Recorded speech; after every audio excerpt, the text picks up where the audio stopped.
অনেক ভাই যারা নতুনভাবে আহলুল হাদিস হচ্ছেন, নতুনভাবে সহি আকীদা গ্রহণ করছেন, তারা নিজেদের পরিচয় আহলুল হাদিস দিতে লজ্জাবোধ করেন। তারা নিজেদেরকে সালাফি বলতে লজ্জাবোধ করেন।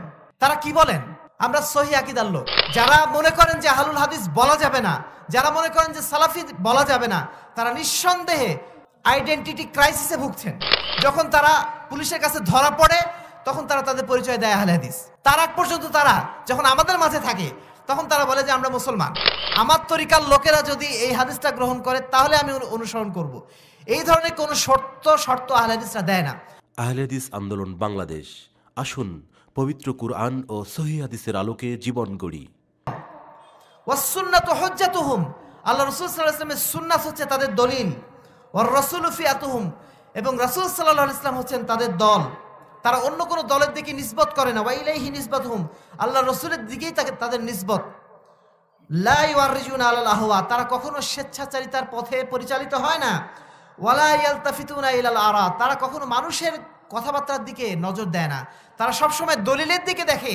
তারা সবসময় দেখে মাদা ক্বাল আল্লাহ মাদা ক্বাল রাসূল, আল্লাহ রাব্বুল আলামিন কি বলেছেন, আল্লাহ রাসূল সাল্লাল্লাহু আলাইহি ওয়াসাল্লাম কি বলেছেন। এটাই হচ্ছে তাদের দেখার বিষয়, এটাই তাদের ধর্তব্যের বিষয়। এর বাইরে তারা অন্য কোনো দিকে নজর দেয় না। এটাই হচ্ছে আহলুল হাদিসদের চিরন্তন বৈশিষ্ট্য। আমাদের সমাজে এখন কিছু ভাই বের হয়েছেন, এই প্রসঙ্গটা এখনই বলতে হচ্ছে কারণ পরবর্তীতে হয়তো ভুলে যাব। অনেক ভাই যারা নতুনভাবে আহলুল হাদিস হচ্ছেন, নতুনভাবে সহি আকীদা গ্রহণ করছেন, তারা নিজেদের পরিচয় আহলুল হাদিস দিতে লজ্জাবোধ করেন। তারা নিজেদেরকে সালাফি বলতে লজ্জাবোধ করেন। তারা কি বলেন? আমরা সহি আকীদার লোক। সহি আকীদার লোক, সহি আকীদার দল বলে পৃথিবীতে কোনো দল আজ পর্যন্ত ছিল না। এটা বাংলাদেশের নতুন আবিষ্কার। সহি আকীদার দল বলে কোনো দল নেই। আপনারা বলছেন আমরা আপত্তি করছি না, কিন্তু বিষয়টা কিন্তু এরকম না। আপনারা আহলুল হাদিস শব্দটা বাদ দিয়ে তারপরে বলছেন আমরা সহি আকীদার লোক। এটা কেন হচ্ছে?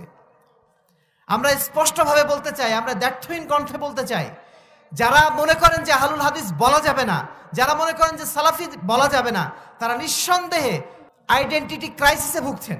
তারা নিজেদের আত্মপরিচয়ের সংকটে ভুগছেন। পৃথিবীতে প্রত্যেকটা জিনিসের নাম আছে, এমন কোনো জিনিস নেই যেটার কোনো নাম নেই, তাই না? পৃথিবীতে এমন একজন মানুষ রয়েছে যার নাম মানুষ? কোনো মানুষের নাম মানুষ হয় না। প্রত্যেক মানুষের একটা নাম আলাদা আলাদা দেওয়া হয়, তাই না? কিসের জন্য দেওয়া হয়? পরিচিতির জন্য, মানুষ যেন চিনতে পারে যে এরা কারা। আপনি যদি বলেন যে আমি আহলুল হাদিস না, আমি সালাফি না, আমি একজন মুসলমান, পৃথিবীতে যত ভ্রান্ত দল রয়েছে তারা কি নিজেদের মুসলমান পরিচয় দেয় না অন্য কোনো পরিচয় দেয়? সবাই নিজেকে মুসলমান বলে, কে নিজেদের মুসলমান বলে না? আপনি যখন বলছেন আমি মুসলমান, তাহলে আপনি কি বলতে চাচ্ছেন অন্য ফেরকার যারা লোক রয়েছে, যারা হানাফি আছে, যারা হাম্বলি আছে, যারা মালিকি রয়েছে, শাফি রয়েছে, তারা কি অমুসলিম? তারা তো মুসলমান। তা ওরা মুসলমান, আবার ওই চট্টগ্রামে যে আহলে সুন্নাত ওয়ালা মুসলমান অথবা মাজারি মুসলমান, সেই মুসলমানদের সাথে আমাদের পার্থক্যটা কি? কিভাবে বুঝবেন আপনি? আপনি যখন নিজের পরিচয় বলবেন যে না আমি আহলুল হাদিস, মানে আমি কোরআন এবং সুন্নাহকে অনুসরণ করি, কোরআন সুন্নাহ অনুসরণ করি নিঃশর্তভাবে, কোনো রকম শর্ত ছাড়াই। কোনো মাযহাবকে আমি এখানে মিডিয়া বানাই না, কোনো তরিকাকে আমি এখানে মিডিয়া বানাই না, কোনো দলকে আমি এখানে মিডিয়া বানাই না। আমি একমাত্র মিডিয়া বানাই কাকে? আল্লাহর কিতাব এবং রাসূলের সুন্নাতকে। আল্লাহর কিতাব এবং রাসূলের সুন্নাতই হচ্ছে আমার সম্বল। আমি এখানে কোনো মিডিয়া বানাই না যে আমার মাযহাব যদি এই হাদিসটা গ্রহণ করে তাহলে আমি এই হাদিসটা গ্রহণ করব, আমার তরিকার লোকেরা যদি এই হাদিসটা গ্রহণ করে তাহলে আমি অনুসরণ করব। এই ধরনের কোনো শর্ত আহলে হাদিসরা দেয় না। আপনি যখন নিজেকে পরিচয় দেবেন এটা যে আমি আহলুল হাদিস, তখন এটা স্পষ্ট হবে যে না আপনি নিঃশর্তভাবে কোরআন এবং সুন্নাহ অনুসরণ করেন।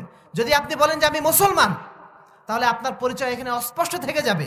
আপনার মধ্যে মুনাফিকির পয়দা হবে, মানুষও আপনাকে চিনবে না, আপনিও নিজের পরিচয় জানবেন না। আমরা দেখেছি যারা নিজেদেরকে এভাবে শুধুমাত্র মুসলমান পরিচয় দেয়, অনেক ক্ষেত্রেই তারা পরবর্তীতে পথভ্রষ্ট হয়ে গেছে। আমি বলছি না যারা আহলুল হাদিস তারা সবসময় শতভাগ তারা হকের উপর আছেন, তারাও অনেক সময় পথভ্রষ্ট হয়ে যান। তবে যারা মুসলমান হিসেবে পরিচয় দেন, যারা নিজেদের পরিচয় গোপন করতে চান, তাদের মধ্যে আমরা দেখেছি এই সংখ্যাটা অনেক বেশি। তাদের একটা বড় অংশ কিন্তু আজকে জঙ্গিবাদের সাথে জড়িত। এটা আমাদের স্পষ্ট করে বলতেই হচ্ছে। যখন তারা পুলিশের কাছে ধরা পড়ে, তখন তারা তাদের পরিচয় দেয় আহলে হাদিস। তার আগ পর্যন্ত তারা যখন আমাদের মাঝে থাকে, তখন তারা বলে যে আমরা মুসলমান। কিন্তু যখন পুলিশের কাছে ধরা খায় তখন কি বলে? তখন বলে আহলে হাদিস। আমাদের কিছু কিছু মসজিদ ভাঙচুর করা হয়েছে, আপনারা জানেন। ফরিদপুরে হয়েছে, ভোলাতে হয়েছে, আরো কিছু জায়গায় হয়েছে।